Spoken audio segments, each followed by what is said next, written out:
Good morning. आज हम लोग रिवाइज करेंगे chapter number 7 management and administration.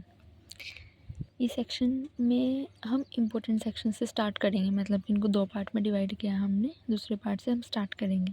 इसमें सबसे पहले आता है सेक्शन 96। सेक्शन 96 है एजीएम का। एजीएम साल में एक बार होती है, ठीक है, और एक बार होनी ही ज़रूरी है। वो मतलब एक बार होनी चाहिए, ज़रूर होनी चाहिए एजीएम, तभी सेक्शन का कंप्लाई कर सकते हैं, ठीक है। कंडक्टेड ईच ईयर, हर साल होनी चाहिए। जो पहली एजीएम है ना, वो 9 मंथ्स के अंदर होगी, साल ख़त्म होने के। मतलब कि जैसे कि ईयर एंड हो गया 31 मार्च को, ईयर एंड हो गया, उसके आगे के जो 9 महीने बनते हैं ना, उसके अंदर अंदर हो जानी चाहिए एजीएम। फर्स्ट एजीएम जो होती है ना कंपनी की, और जो सेकंड या सब्सिक्वेंट एजीएम होती है वो साल ख़त्म होने के 6 महीने के अंदर हो जानी चाहिए। इन दोनों का जो मैक्सिमम गैप है ना, वो सिर्फ मतलब 15 महीने तक के ही होना चाहिए, इससे ज़्यादा का गैप नहीं होना चाहिए इनमें। इसमें एक एग्जांपल दिया हुआ है, जैसे कि 11 अक्टूबर 2025 को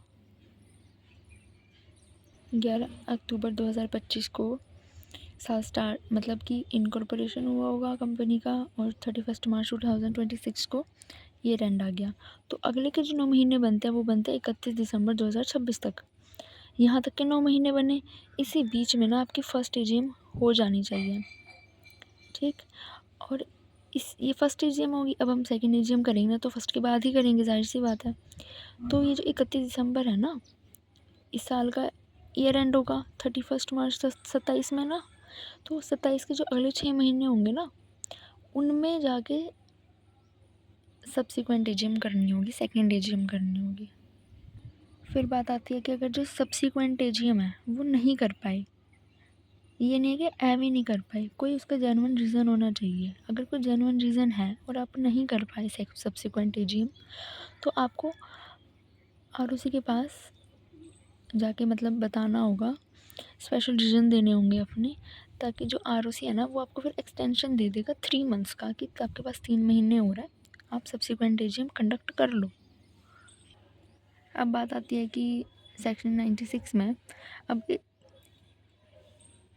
जो एजीएम है वो उसका टाइमिंग क्या करने का, किस दिन करनी होती है और कहाँ पे करनी होती है, ठीक है। अब एजीएम बुलाने का कॉल का टाइम, कंडक्ट ये नहीं कहा कि मतलब कि तुम्हारी ख़त्म भी हो जानी चाहिए इसी टाइम पे, सिर्फ उन्होंने कॉल टाइम बोला है कि इस टाइम बुलानी है तुमको, ख़त्म कभी भी हो सकती है, ठीक है, वो तुम्हारे मीटिंग के टॉपिक के ऊपर है। अब कॉल टाइम क्या है, 9 AM to 6 PM, इस बीच में तुम्हें मीटिंग कॉल करनी है, ठीक। फिर डे, किस दिन तुमने मीटिंग करनी है, any date except national holiday, किसी भी दिन कर सकते हो तुम, बस नेशनल हॉलीडे नहीं होना चाहिए। और कन्फ्यूजन रहती है बच्चों को कि नेशनल हॉलीडे में संडे आता है, ये नहीं आता, तो संडे नहीं आता है, सिर्फ 3 दिन आते हैं अपने जो नेशनल हॉलीडे में, 15 अगस्त, 26 जनवरी, 2 अक्टूबर, ठीक है, गांधी जी का हैप्पी बर्थडे, सिर्फ ये आते हैं। फिर बात करते हैं कहाँ कर सकते हैं। देखो, जनरली जो मीटिंग है वो कर सकते हैं आर पे, और with in local limits, city town village, मतलब अपना आसपास का जो एरिया पड़ता है ना, वहीं तक कर सकते हैं। लेकिन 2 कंपनीज है जिनके केस में हम लोग मतलब वो अपनी मर्ज़ी से डिसाइड कर सकते हैं, या फिर थोड़ा दूर भी कर सकते हैं। वो है, सबसे पहली है अनलिस्टेड कंपनी। जो अनलिस्टेड कंपनी है वो इंडिया में कहीं पे भी अपना एजीएम कर सकती है, लेकिन उसको सारे मेंबर्स की कंसेंट चाहिए होगी कि भाई देखो, हमने यहाँ पे मीटिंग करने की सोच रहे हैं, जनरल मीटिंग, तुम लोग अगर एग्री करते हो तो हम वही करेंगे। तो सारे मेंबर्स एग्री होने चाहिए, ठीक है, उनकी कंसेंट लगेगी। और गवर्नमेंट कंपनी के केस में तो कहीं भी कर सकते हो जहाँ सेंट्रल गवर्नमेंट अप्रूव कर दे। Okay, next section is section 97। ये बताता है कि अगर तुमने एजीएम कंडक्ट नहीं करी, तुमने नहीं बुलाया एजीएम, तो फिर ट्रिब्यूनल एजीएम बुलाएगा। अब ट्रिब्यूनल तक बात कैसे पहुंची वो तो आप सबको पता है ना, कोई ना कोई मेंबर या कोई ना कोई बता ही देता है कि हाँ भाई एजीएम नहीं हुई, और उसे खुद भी पता चली जाता होगा ना सोर्सेज से कि हाँ भाई इस कंपनी की एजीएम नहीं हुई है। आजकल तो वैसे ही सब कुछ पता चल जाता है सबको।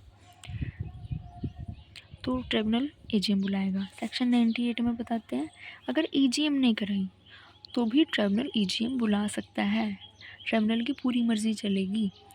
अगर अगर उसने बोला कि ये एक मेंबर एक प्रोक्सी है, इनको मिला के भी मैं मान लूँगा कि हाँ भाई तुमने सही डिसीज़न लिया है, तो वो मानेगा कि हाँ भाई सही हुआ है सब कुछ, मीटिंग अच्छे से हो गई है। सेक्शन 99 क्या बोलता है? सेक्शन 99 बोलता है कि जो सेक्शन 96 और 97 98 है, अगर तुमने उसका कंप्लाइन नहीं किया है तो तुमको फ़ाइन लगेगा 1 लाख रुपए प्लस 5,000 पर डे का। ओके,